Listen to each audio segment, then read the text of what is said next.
fàttaliku bu baax a baax ayca ñu ñëw ak yéen ci naka la source a xëyee tey jii. Alors source a nan la xëyee tey grand oral d'Anta Babacar Ngom, la coalition Sàmm Sa Kàddu accueillie en fanfare par les populations de Diourbel. aywa ayca mi ngi noonu. Diourbel produit mais ne transforme pas. Notre matière première quitte la région sans qu'elle puisse en tirer toute la valeur. Le chômage pousse nos jeunes à quitter Diourbel, ce qui appauvrit la région. Ouais, j'aime bien ces genres de kii ñun lii lañ soxla de foo dem nga xool jafe-jafe ba génne ko. Anta Babacar Ngom merci beaucoup ci li nga xamante ne wax nga ko foofu noonu. xëy na dina génne benn potentiel boo xam mën nañ ko daal di gàddu defar ko ba nga xam ne Diourbel dina ci gis boppam. Alors beneen titre, Pastef endeuillé par l'accident de Mbacké, Sonko suspend c'est enfin sa campagne. C'est en rouge, suspend enfin sa campagne. Et on rappelle que voilà am na lu fi xew suspendre ñu ngi doon continuer seen campagne mais yàlla tey jii comme on dit. Le défunt s'appelle Modou Tall, fervent militant de Pastef. Il était aussi un fervent mouride qui se présentait comme un disciple de Serigne Mbacké Médina. Donc Cheikh Thioro Mbacké a lancé un appel pour un don de sang pour les blessés. ñi nga xamante ne 14 lañu dañu jot a gaañu. Cheikh Thioro Mbacké mi ngi ñaan ñu ñëw may si leen deret. loolu nag acte citoyen la ku ko mën rek na ko dem def ngir sauver des vies. ñu ñëwaat ci beneen titre, après Ahmed Ndoye, un membre de Pastef arrêté par la police. lu mu def pour conduite sans permis. dawal sans permis. Le camarade d'Ousmane Sonko était à bord d'une voiture de campagne de couleur rouge sur laquelle sont collées les affiches des leaders de son parti. Fils d'un sapeur-pompier. yow tamit à la retraite. Le patriote de 21 ans tentait de sortir de l'embouteillage près du BRT en ne respectant pas le code de la route. Waaw.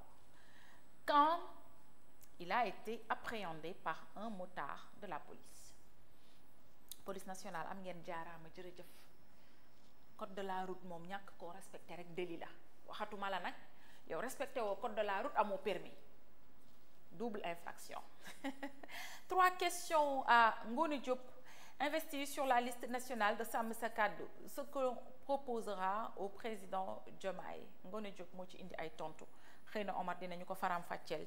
ayca beneen date wala boog beneen titre mooy on a une bonne équipe capable de gagner ces 3 matchs. loolu nag ki nga xamante ni moom mooy suñu sélectionneur bi. Desegana Diop. D'accord. Revient sur la liste des 12 lions convoqués pour la fenêtre. ñu ñoo war a tase ak Burkina Faso, n'est-ce pas? yàlla nañu yàlla may ndam. acca naka la journal bi faram-fàccee ñu laaj de ce journal. waaw d'abord par rapport ak Anta Babacar Ngom comme ni nga ko waxee nga xam ne nii au niveau de Diourbel la doon yëkkatee kàddu yooyu.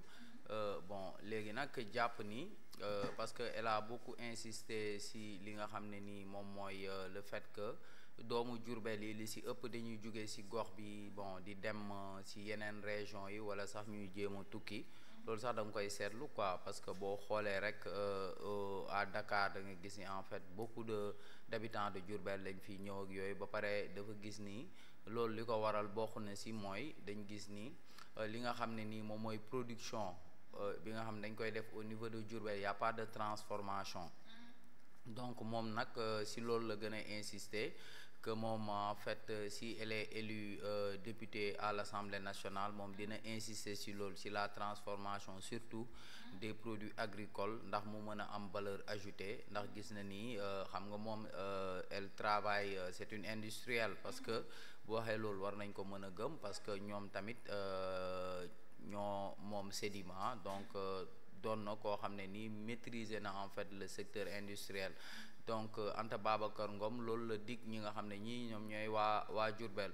L'autre chose c'est par rapport à Ngoné Diop aussi qui est investi sur la liste nationale de Sàmm Sa Kàddu moom nag lu mu wax mooy par rapport ak potentiel yi nga xam ne nii gis na ni en fait am nañ ko ba pare gis nañ ni en fait moom ñoom liste Sàmm Sa Kàddu liste la boo xam ne y a divers en fait personnes yoo xam ne nii bokk nañ ci Sàmm Sa Kàddu maanaam c'est une liste hétéroclite quoi y a beaucoup de personnes yoo xam ne ni avec différents profils comme Bougane Gueye Dany, Anta Babacar Ngom xam nga tamit wax na ci aussi des jeunes leaders yoo xam ne nii bokk nañ ci ñoom pour dire que rek en fait pour inciter les gens à voter pour sàmm sa kàddu ndax jàpp na ni en fait nit ku nekk rek par rapport ak profil bi nga soxla boo xoolee ci biir am sàmm sa kàddu war nga koo mën a gis par rapport nag ak li nga xam ne moom mooy Pastef accident bi am ci Daaru Naim démb mu doon accident boo xam ne ni moo ngi impliqué la voiture du coordonnateur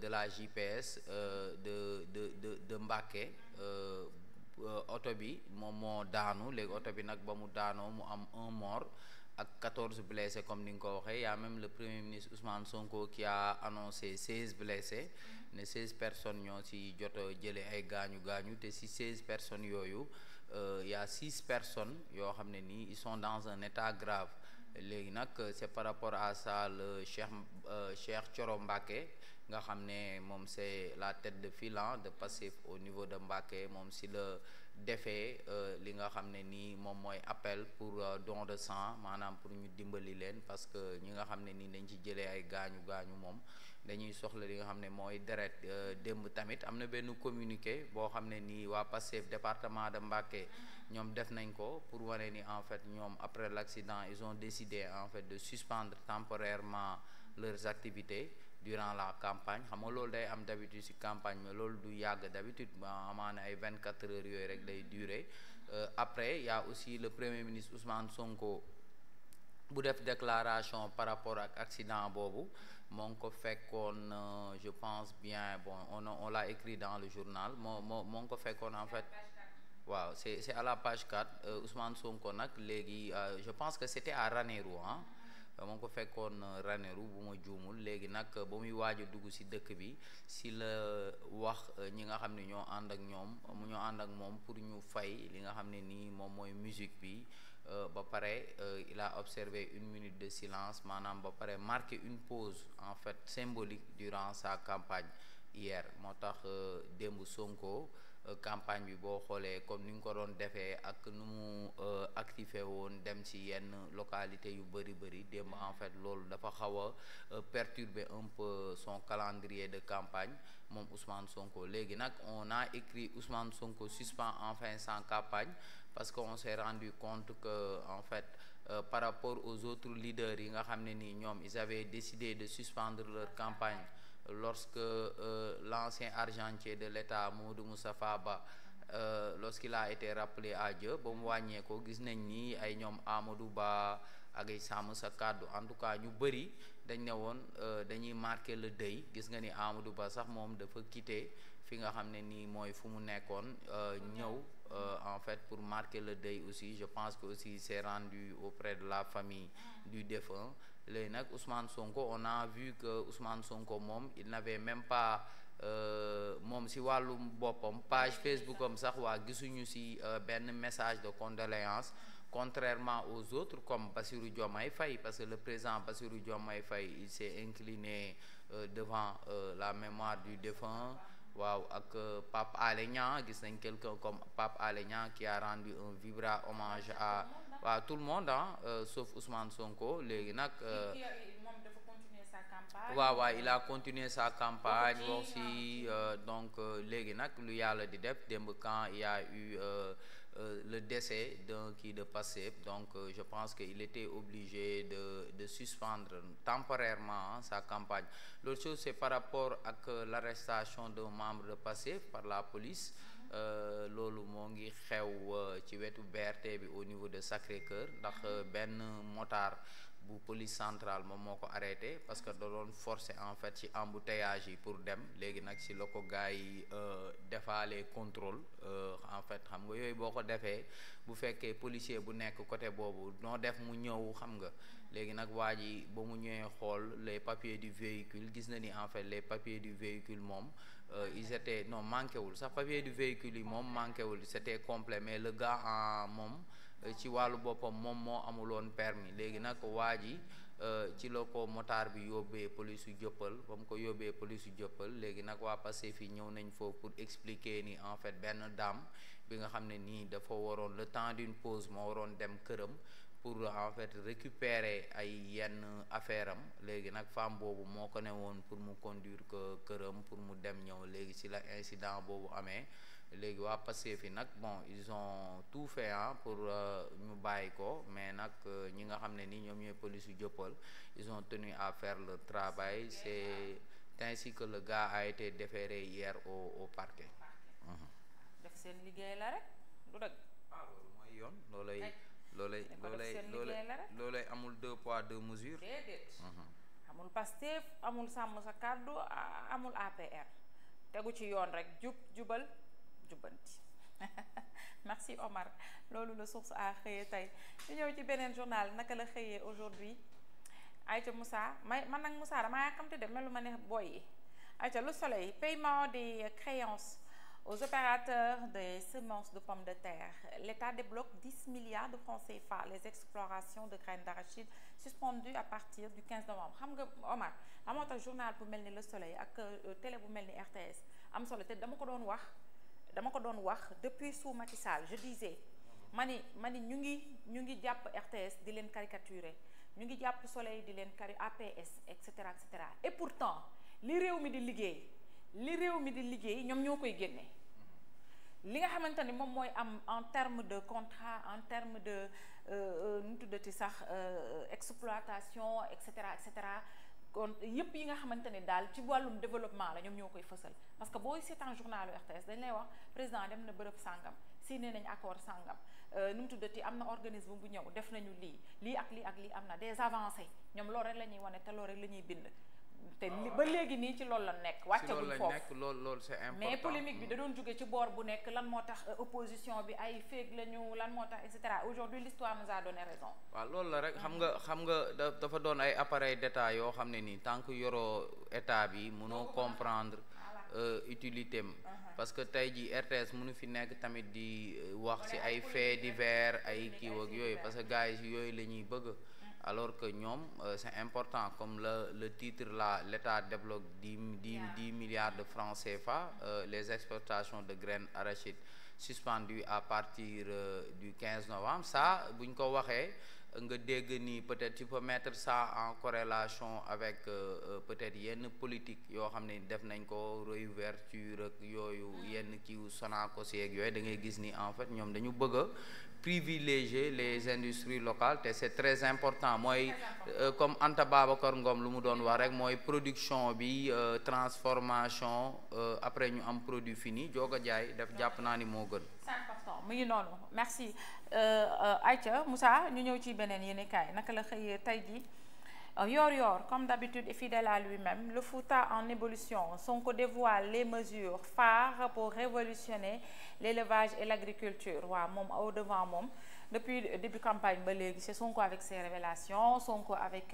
li nga xamante ni moom mooy ses réalisations et ses promesses noonu la ñu yor di xëyee portrait de campagne Ousmane Sonko ou le portrait d'une légende devenue concept yàlla baax na ñu ñëw ci beneen yéenekaay naka la xëyee tey jii ci mercredi bi Tribune ñëw na ci Macky disqualifie Sonko et propose un gouvernement d'union nationale. J'ai laissé un pays dont la gouvernance publique et la sécurité juridique inspirent la confiance propice à l'investissement. Aujourd'hui, le reniement, le populisme, les contre-vérités et la manipulation tiennent lieu le monde de gouvernance, de mode de gouvernance. Loolu la wax celui qui vous avait promis son projet comme solution miracle à tous vos maux s'est finalement résigné à une mauvaise copie du plan Sénégal émergent. Waxi président Macky Sall te dinañ ci ñëw plus amplement ci en début d'émission. Les arguments du FMI et du GAFI qui ne confortent pas Aliou Ndao suppression ou réforme de l'OFNAC loolu itam bokk na ci Tribune xëyee tey ñu ñëwaat ci beneen journal naka la xëyee tey ji moom L'As moo xëy nag daal di def nataalu Barthélémy Diaz le maire de Dakar campagne pour les législatives Sàmm Sa Kàddu promet la criminalisation de l'homosexualité ngal la nag mu nekk lu ñu war a teg sur la place nag publique wax dëgg yàlla c'est que coow li dafa war a jeex gis nga mbirum viol ni mu nekkee woon ay jamono ñu naan viol ba ñu criminaliser ko mu wax ji jeex mbirum jaay yàmba ak consommation beeg jaay beeg dañ laa yónnee fekk nañ ko ci yow rek am na lu yoon wax ci yow niñ ko defee kii ba nga xamante ni Jamra xotti na ci tànk tubayam ba mbirum drogue ak yépp ñu yóbbu ko assemblée nationale fii tamit comme ñun bugguñu ko toléré wuñ ko dàq nañu ko suñu diine ñaari diine yi fii nekk yépp dañ ko war a wax à l'Assemblée nationale mu jeex benn yoon une bonne fois pour toutes vraiment ça c'est très important te yaakaar naa ni waa Sàmm Sa Kàddu bu fekkee nee nañu ñoom am nañ majorité bokk na ci loi bu ñuy njëkk a proposé à l'Assemblée nationale ñu criminaliser ko wax ji fay mu jeex benn yoon ñu ñëwaat ci beneen yéen kaay naka la xëyee tey Omar Moussa l'Observateur journalu waykat bi nee na adresse aux Sénégalais Macky au pied de la lettre un ton académique des promesses incongrues loolu la wax nee na géopolitique Diomaye Lamine le président face aux impératifs de la continuité diplomatique loolu le journal bi xëy tey Mbacké l'accident de la caravane de Pastef fait un mort et des blessés graves élection américaine bi nag li may xeeñ neexuma dara Donald Trump mii yàlla ba waaye kay parce que instant bi yegg na ci 64%. waaw te bu yeggee 70 moom jaratul ñuy. waaw maa ngi gis ci parce que 270 places 270 points boo ko amee da ngay gagné waaw. moom il était à dernier kii bi il était à 267 points. Kamala Harris il était à. mais nag Trump mooy li ma la doon wax xam nga Trump. non defal naa si man daal bu fi wax naan ma Trump lii si ñoom la baax. waaw mais baax na si ñoom. waaw mais américains yi ñooy voté. waaw mais bul fàttali tamit suñu doomu réew yi ñu ngi fa waa Nicaragua waaj leen ku fa amul kayit amoo fa liggéey tasoo feneen waaj leen. xam dëgg nañu bis yow yaa ngi ni yow tey jii yaa ngi nii Sénégal la ngi nii sénégalais yu bëri. waaw kay loolu la sénégalais. mooy kii ñi jóge Guinée ak façon. non mais kii rek étranger yi. d'accord waaye xam nga ñii ndóoluñu ñun nag dañoo ndóol mënuñoo ndóol di dalal ku ndóol waaye nag ñii ndóoluñu.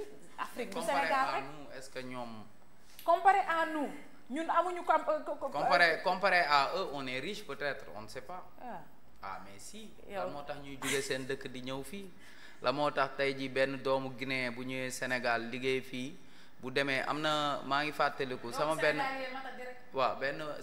pa bu nekkoon Sénat Issa Sall moo nekkoon le porte-parole la Sénat nee na mës na dem Guinée benn voyage nii rek yoroon xaw ma ay 1 million 5 millions yoo xam ne nee na ba mu demee ba changer ko ci banque bi bañ ko joxee mais da leen mais où est-ce que je vais mettre tout cet argent là ay billets maanaam 10 000 rek nee nañ boo ko yoree billet moom comme billet rek taxaw Guinée. mën na 3500 la boo ko indee fii du sama wax lépp di la xaay waa ji dafa dem Guinée. ñu jox ko 3000 ñu jox ko malitu xaalis. Sénégalais bu nekk États-Unis rek c'est la même chose donc. ñu jox ko malitu xaalis mu ñëw wecc ko muy 3500 yàlla baax na. yàlla baax na en tout cas Kamala yow la ñu yaakaaroon dëgg-dëgg waa Nicaragua waaj leen te xam ni États-Unis te miiram boobu dina ko àggale.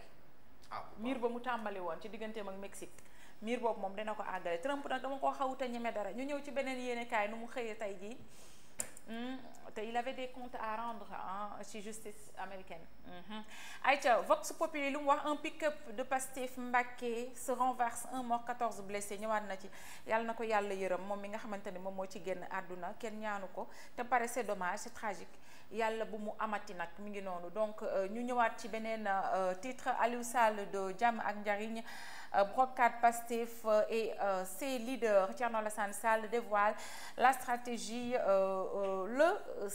stratagème voilà mise en place par Sonko waaye tamit ñu fàttali leen ne Fatoumata Tall defe naa moom mi ngi battre campagne auprès de Amadou Sall je pense si je ne me trompe mi ngi noonu donc loolu moom c'est de bonne guerre te et puis bokk na ci luñ ñoom luñ doon xeex te bëgg ko donc mu ngi noonu ñu bàyyi sa xel à Linguère Maram Sall président du mouvement APD soutien Pastef yàlla baax na ñu ngi dem rek ayca ñu demaat ci beneen yéenekaay naka la xëyee tey jii Moussa Les Échos barreau de Dakar maître Malal Bari suspendu par l'ordre des avocats lu mu def plusieurs plaintes de ses clients auprès du bâtonnier il risque la radiation s'il ne trouve pas une bonne défense loo def da nga défendre say clients wala nga lekk seen xaalis. maître lekk seen xaalis lekk seen xaalis pare waa gars yi neen taxawu leen. waaw taxawu leen ak tamit nee nañ ay ñenn ñi dañ ko joxoon xaalis pour mu jëndal leen ay terrain ñenn ñi war leen taxaw si ay kii avocat yi nag avocat yëpp yemuñu de man avocat yoo xam ne ni moom avocat yu yor nga yor bu tax wax dëgg yàlla doo def yéen nii nag avocat mu xam yoon di jàdd yoon. avocat yi dañuy jàdd yoon Fatima te ñoo bañ a dugg si détail yi. Maître Abdinaar Ndiaye bokk ci sama xarit bi maa ngi lay def un coucou. moom bokk ci avocat yooyu. yàlla bu nu am ak ñoom sax problème ma ne ko yàlla bu nu am ak ñoom problème. Lettre à ses compatriotes. Macky sort de sa réserve et massacre Sonko loolu la ñu wax. Autant de dérives et de dérapages en si peu de temps n'augure rien de bon. Le populisme et l'autoritarisme mènent discrètement ou directement à la dictature. J'aurais pu ne pas agir. Am na ay points de suspension. Voilà, mais ce serait fuir mes responsabilités. waaw da ngay ñëw nag dëggal sa bopp sàll ngaay lam tooro du dëgg. Abdoulaye Sylla offre 1000 mètres carrés à Diamniadio et s'engage à le construire. Moom mi nga xam ne mooy Abdoulaye Sylla moom tam mi ngi battre campagne à sa manière. ñu ñëwaat ci beneen yéenekaay naka la xëyee tey wala jeex na voilà Libération mu ngi noonu mais balaa boobu affaire Seynabou Ndiaye journal bi ñëwaat na si son frère revient sur les curiosités du dossier. Cette situation n'aurait jamais eu lieu si la justice avait dénigrement pris en charge la plainte de ma sœur. Dëgg la nag bi mu porté plainte am moo njëkk sax plainte jëkkër ji plainte moom mii moo njëkk plainte jëkkër ji donc justice waroon na jël au sérieux. Xam nga jigéen bu dem porté plainte contre jëkkëram dañ lay ñàkkal fayda di la cofantal yaakaar ne affaire u fiiraange la wala affaire yooyu dañ la fekk ne yaa ngi dund loo xamante ni loolu nag war nañ ko bàyyi ndax code de la famille daf ñu protéger. Il faut ñu bàyyi si xel ba pare jigéen ñi nañ dem lire code de la famille nañ ko dem lire ñu xam seen ay droits c'est important. Sa lettre ouverte s'adresse au président Bassirou Diomaye Faye nañu jàppale jigéen ñi ñu ngi subir ay violences verbales physiques ci seen biir kër yi te ñu ngi koy gérer en rien maanaam du ñu wax dara dans le silence en quoi disant ñu ni waaw sa doom yi ñoom ñoo lay balaa sa doom yi di màgg ngay yëg ci 4x4 fekk yow goitre nga goitre ay doom yu fi màgg kii wala yooyu mooy lan.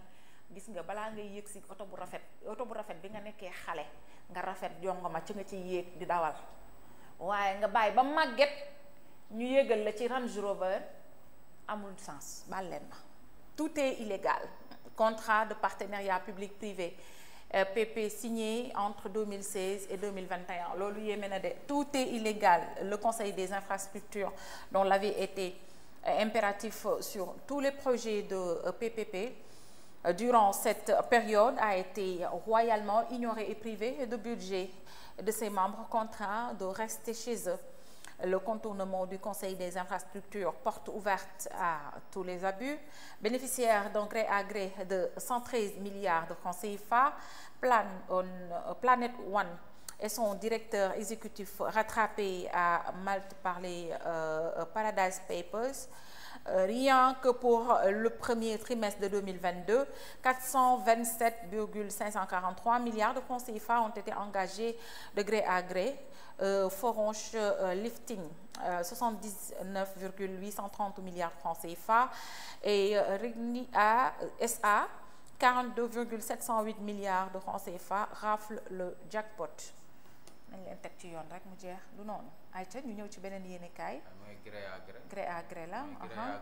source a mu ngi noonu donc Mamadou Moustapha Ba journal bi ñu weesu léegi ñëwaat na ci ñu ngi xaar néew bi mu ñëw Sénégal ñu defal ko hommage yëpp ñu ngi ko war a suul Nioro du Rip. fan lañ koy suul Nioro normalement parce que ndax nee nañu surtout Maba Diakhou Ba la. C'est avéré que c'est le petit-fils de Maba Diakhou Ba. Allez, merci beaucoup à vous de nous avoir suivis. On se retrouve dans un instant pour le reste ou bien la dernière